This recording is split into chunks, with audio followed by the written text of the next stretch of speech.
benchmarking, calibration, and uncertainty. And Roddy. Yeah, okay, thanks.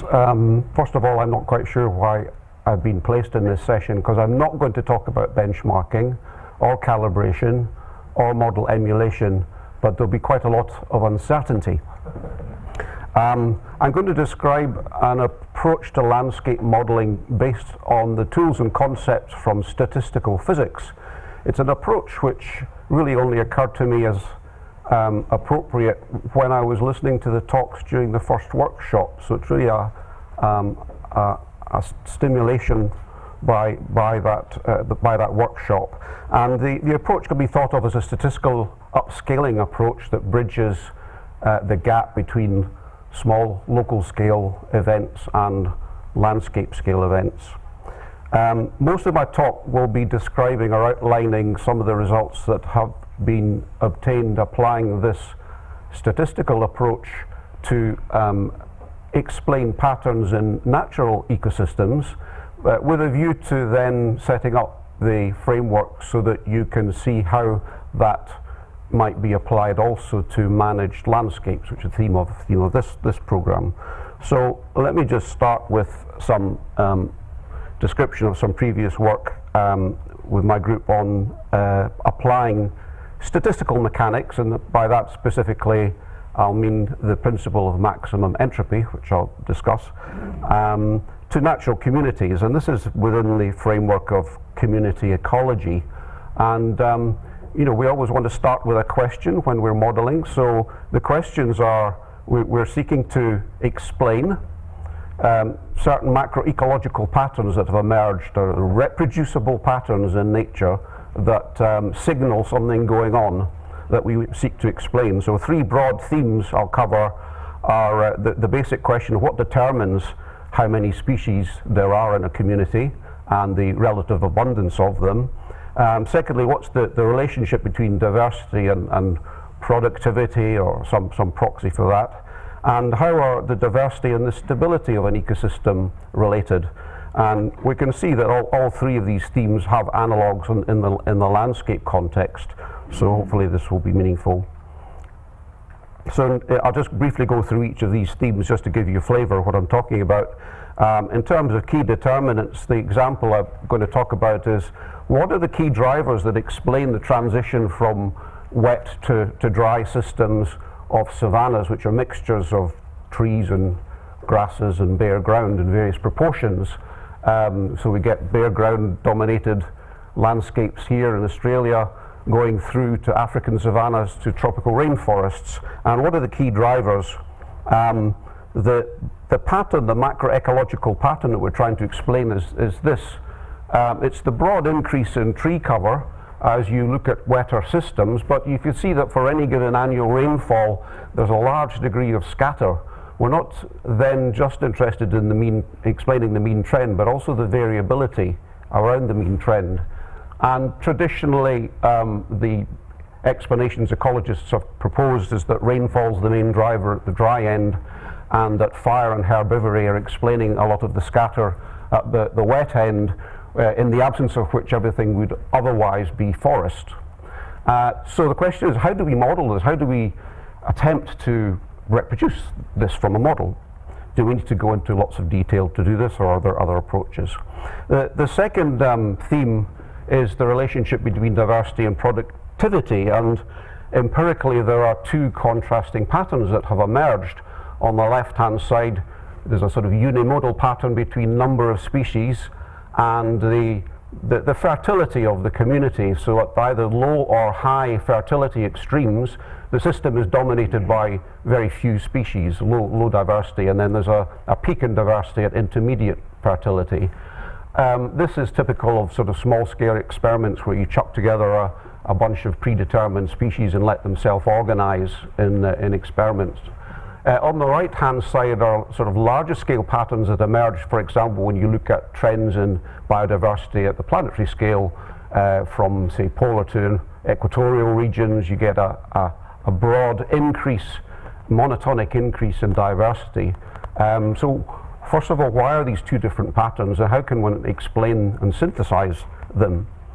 The third pattern is to do with the relationship between diversity and stability, and again, two different patterns have emerged empirically. On the left is a sort of measure of the instability, that's a coefficient of variation, of an individual species within a community of many species. And the broad pattern there is that generally that individual species becomes more unstable when it's competing with more other species. In contrast, on the right, when you look at the stability of the community as a whole, that has the opposite trend. More species, more stability. So again, why the two contrasting patterns, and how can one explain them? And broadly speaking then, there are diversity of patterns of diversity, if you can think of that. And there have been lots of individual explanations of each of these patterns individually tailored to specific patterns, but there lacks a sort of common framework that might explain all of them and synthesize them. So question is there a common explanation, and what might such an explanation look like? Do we need to sort of build bottom-up models with lots of detail, or are there other approaches? So I'm going to outline a top-down approach which is inspired by statistical physics.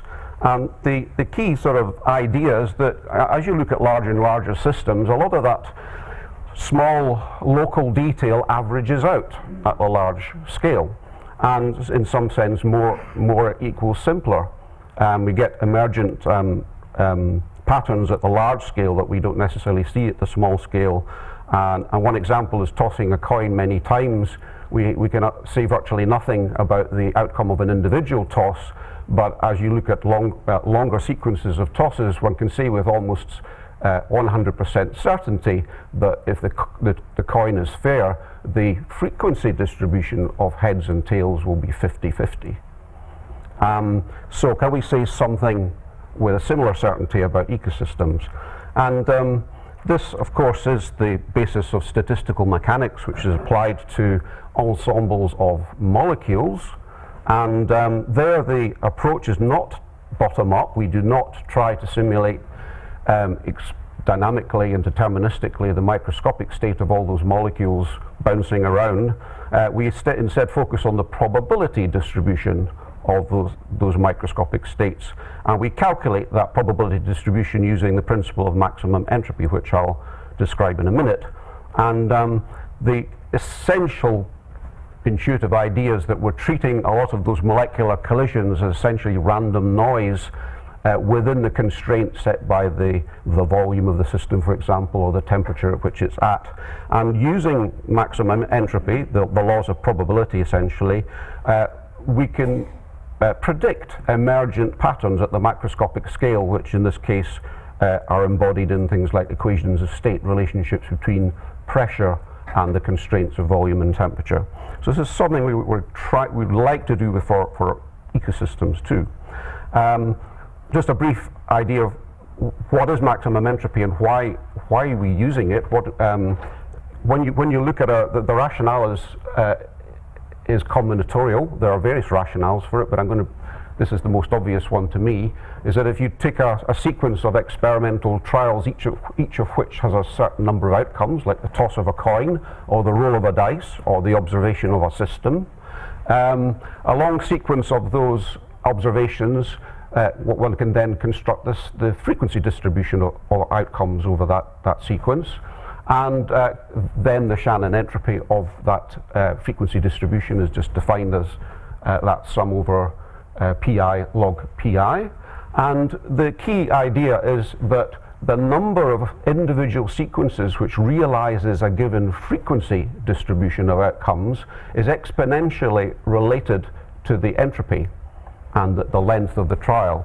In other words, there are vastly more individual sequences which realize a maximum entropy distribution, frequency distribution, than any other distribution, the heads, tails being an example. So it's simply laws of large numbers. And you see that the the overwhelming majority becomes so in the limit when n is very large. So that's a very general, very generic rationale for Maxent and why it should be applied in many different situations. It's completely independent of the nature of the system, physically or biologically. So how do we apply this to ecology? Everything is in the constraints when we apply Maxent, and I can't stress this enough.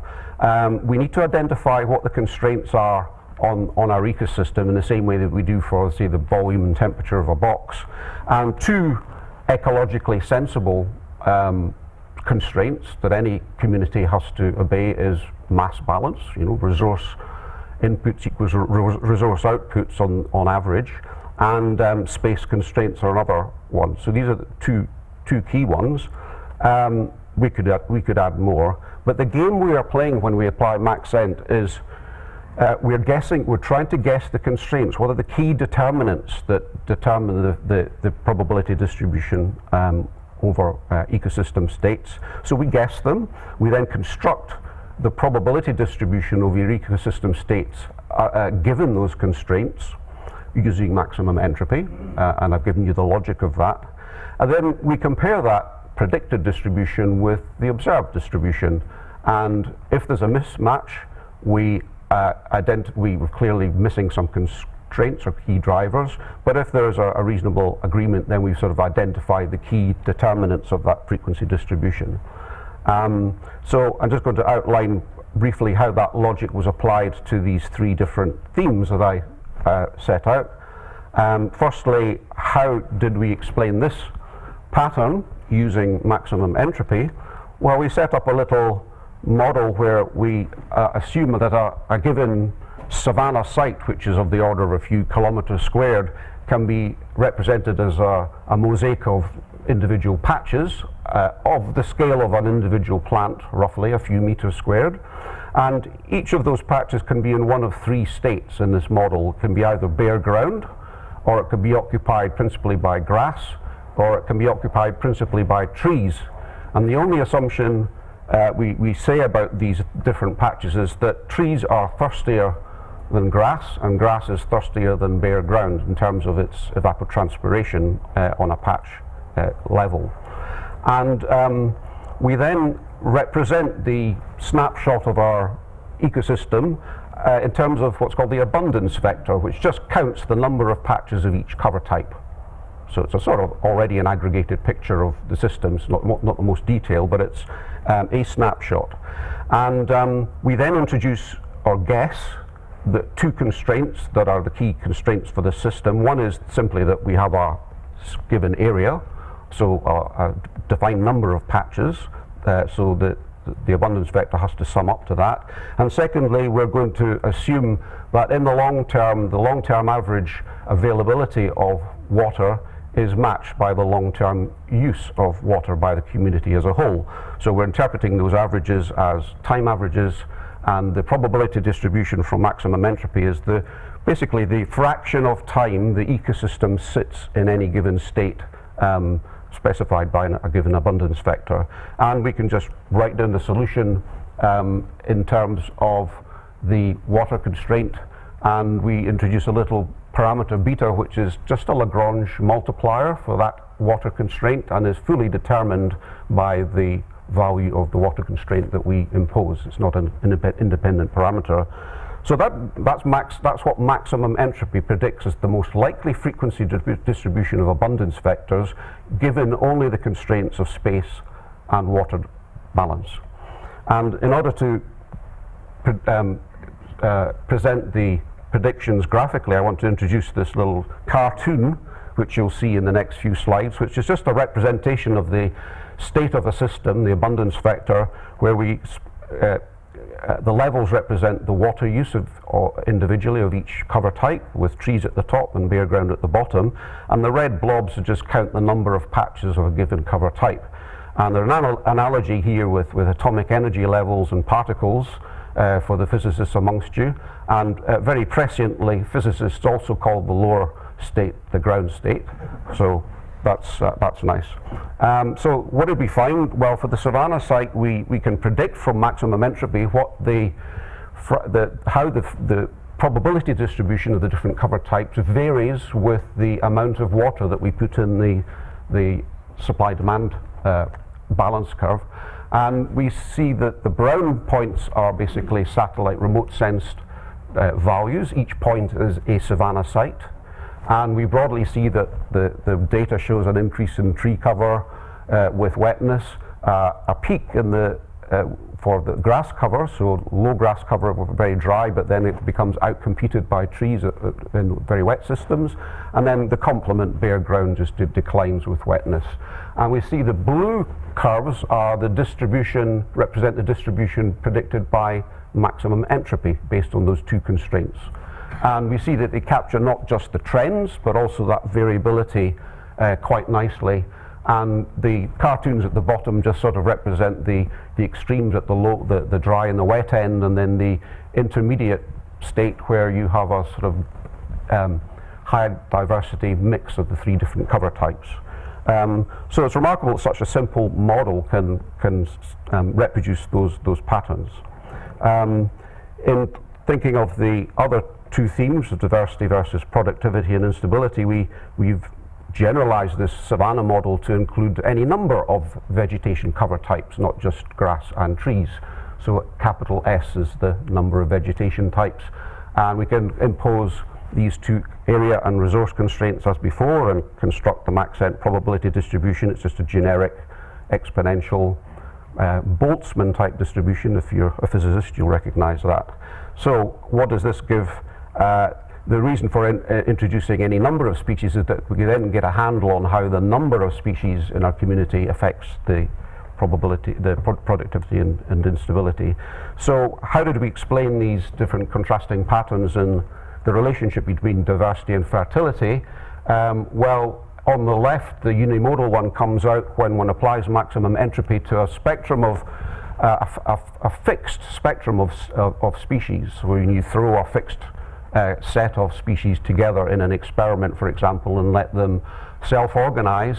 The reason you get a peak is because as you increase the resource level, in this case it was nitrogen, everything's in the ground state at low fertility, but at high fertility everything's in the top level, because you hit the ceiling, because there is a ceiling, and so it's like just a generalization of the savanna here. So by parameterizing the model against some particular data that we had from the Tillman experiment, we were able to actually predict a good estimate of the position of that peak as well. In contrast, the monotonic relationship between number of species and resource level at large scales can be reproduced from maximum entropy applied to an unlimited spectrum of species, which you would expect at large scales where you have speciation and the possibility of any number of species at that scale. So as you increase species, you just simply occupy higher and higher energy levels, but you're always, that's the number of species present is the number of species which has a red blob in them. So we can unify those two contrasting patterns simply by applying maximum entropy to two different spectra of species. In the physics language, two different density of states. The last one, diversity versus stability, you recall this pattern of increased instability of an individual species as the number of species it's competing with increases, and this comes out from the maxent distribution in a similar from exactly the same mathematics as I showed. As you increase the number of species, the coefficient of variation of the abundance of any individual species increases. And the second pattern, which was the opposite, where you look at the stability of the community as a whole, that stability increases as you increase the number of species in the system, and that is reproduced including its components. So in the blue curve at the top is the maximum entropy prediction for basically the autocorrelation between the variance of a given species. The black curve is the correlation between different species, so it's negative because because of the area constraint. If you add more of one species, you've got to take away the abundance of some other species, and then the addition of the two gives you the overall trend, which you see from the data. So in the summary of all this is that, I'll get to in a minute. The last point is just to note that this very simple model also has a very interesting tipping point behavior, in that when one dries down the system, one should expect, like with the savanna model, that generally the bare ground fraction increases gradually, but when you have a large number of species in the system, there's a critical wetness level or dryness level below which suddenly bare ground starts appearing, and above which everything's dominated by vegetation with very little bare ground. So it's the fact that there's a sudden appearance of bare ground which then dominates as you get to the dry end. And this mathematically is entirely analogous to what's called the Bose-Einstein condensation, which is the basis of explanations of superfluidity and so on. So it's kind of quirky that you get the same kind of thing going on here. So suddenly everything piles down into the ground state, and it's the suddenness which is the key signature for the tipping point, and this is signaled also in the fluctuations in the abundance of vegetation, particularly in the community water use, where the average is going down, but there's a peak in the variance of which is a signal of tipping point behavior that emerges from this very simple model. So there you go. There's the algorithm in a nutshell. You can just code this up and solve it in 2 seconds on a laptop, and you get all these patterns explained in one go.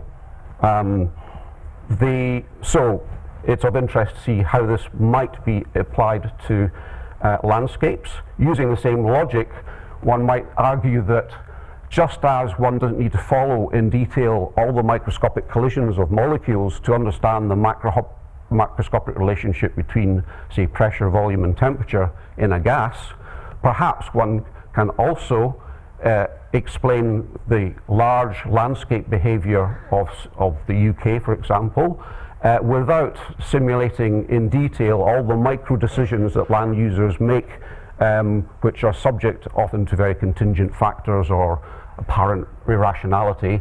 They are only really subject to some very broad scale landscape scale constraints. So this is just a series of questions which emerge from this approach. My starting point for the first part of the talk was macroecological patterns in natural ecosystems. So my question to you is, what are the analogues of those patterns? Do they exist for land use? Are there some reproducible patterns in land use that can be used as a basis for testing and building statistical mechanical models of landscapes? Can we explain, like we did for the savannas, can we explain the past and current distribution of land use from this approach? The key question is, what are the relevant constraints? Because everything depends on the constraints. Maxent itself is just a sort of logic of probability. You cannot argue with it. The true hypothesis is in the constraints, not the application of Maxent. So it might include the environmental ones I talked about, but also the socio-economic ones. So you then turn the handle of Maxent and you would get a distribution which depends on those constraints. And then one might tackle policy questions by asking, how does the maximum entropy distribution change when I vary the constraints, which might represent policy constraints, for example, and how might I change those constraints to achieve a given goal? And this is then one way of looking at applying that approach. We wanted the relevant constraints might include the ones I just discussed before, like environmental constraints or resource balance and area, or might generalize to land use types with different areas.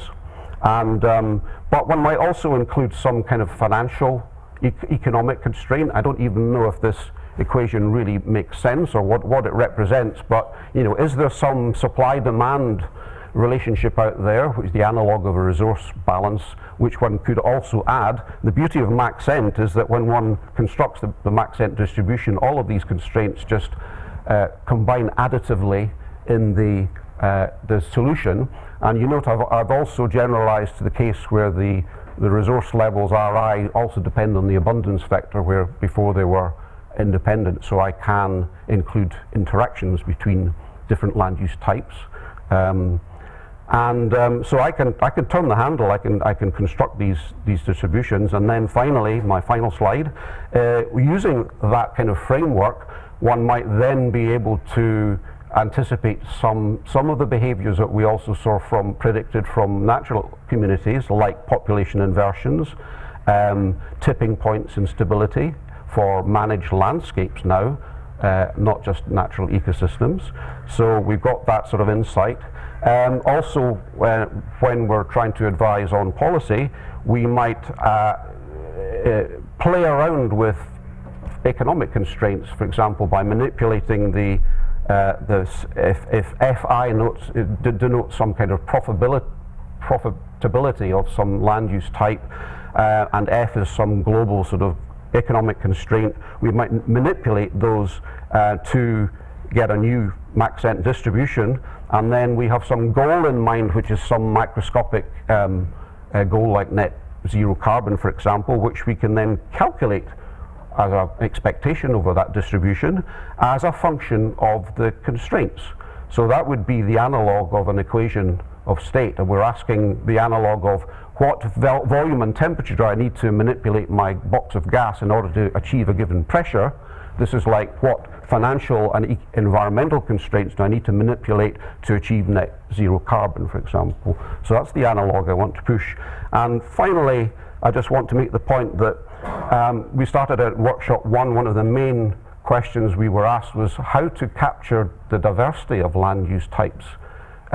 Maximum entropy gives you that naturally by construction, because it predicts the most likely probability distribution of land use cover types as part of its internal logic.